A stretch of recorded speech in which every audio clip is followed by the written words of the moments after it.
This is going to be a presentation on growing herbs. I will go over which common herbs are perennials, annuals, or biennials, and the best way to start growing each herb. So why should you grow herbs? The four most common reasons is culinary, medical, cosmetic, and aromatic. And sometimes a combination of two or more. Like for culinary, you can make a simple herb tea by steeping fresh leaves in boiling water, or you can make an herbal vinegar. For medical, more than 25% of modern medicines contains plant extracts, and one could use peppermint to soothe an upset stomach, or could use sage tea as a sore throat gargle. And for cosmetic or aromatic, herbs can be an ingredient in homemade soaps, lotions, lip balms, bath salts, and many more. But you need to be aware of sensitivity or allergic reactions, such as skin irritation and rashes. Herbs generally are rich in key vitamins such as A, C, or K, and are rich in minerals like folic acid, and some are high in potassium. Some have antioxidant properties or anti-inflammatory effects, and some herbs with strong anti-inflammatory effects are turmeric and basil, but also ginger. And an example of herb with health benefits is parsley. It has vitamin A, C, K, and it has potassium, iron, and calcium. Uses for fresh herbs.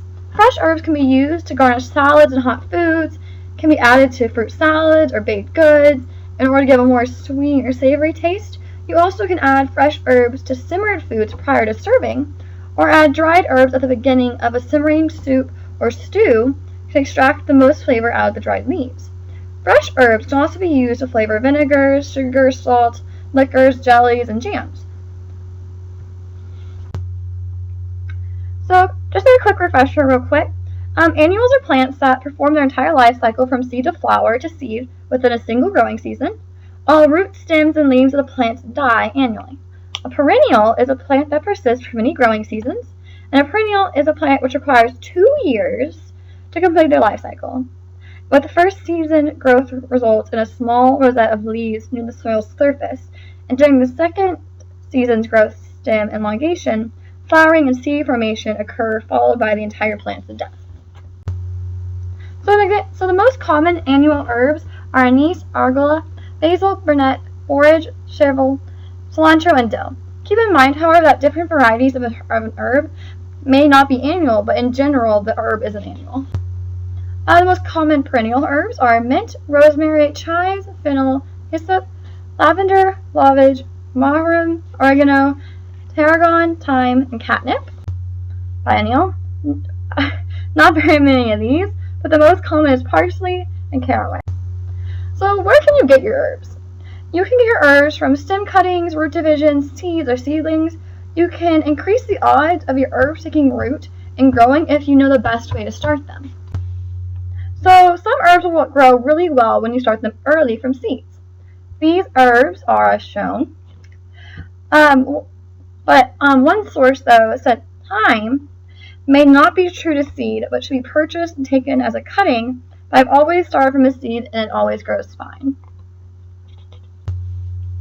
Herbs that you sow directly into the ground include what's shown.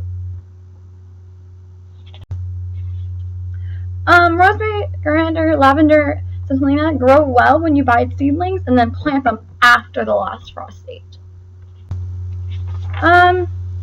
Herbs that grow well from stem cuttings are shown there. Sorry, it's just a lot of them to try and read off.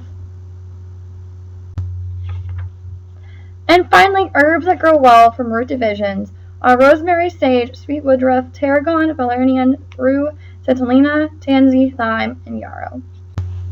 Okay, the ideal environment for your herbs should have adequate water and tailorized fertilizer. However, if you use too much tailored fertilizer, it will promote rampant leaf growth and mineralize volatile oils, so the flavor will be less intense. Also, to prolong leaf use, remove flower heads before they bloom. Now, for most experienced gardeners, you can normally tell when your plants need water or overwatered, but this is how I learned, and it's really helpful for anyone who doesn't know yet. If you stick your finger in the soil about ½ an inch and it feels wet, it does not need water. If you stick it in about ½ an inch and it feels dry, water it. Okay, harvesting. Now, to harvest your herbs, you can pull off leaves as soon as the plant has enough. However, it is best to pick leaves before the heat of the day in order to retain flavor. And the flavor will be more intense if you harvest before the flower buds open. Here's just some online seed sources. So just do a quick Google search of the name and a website should pop up. Here's some books you could read to increase your knowledge on herbs.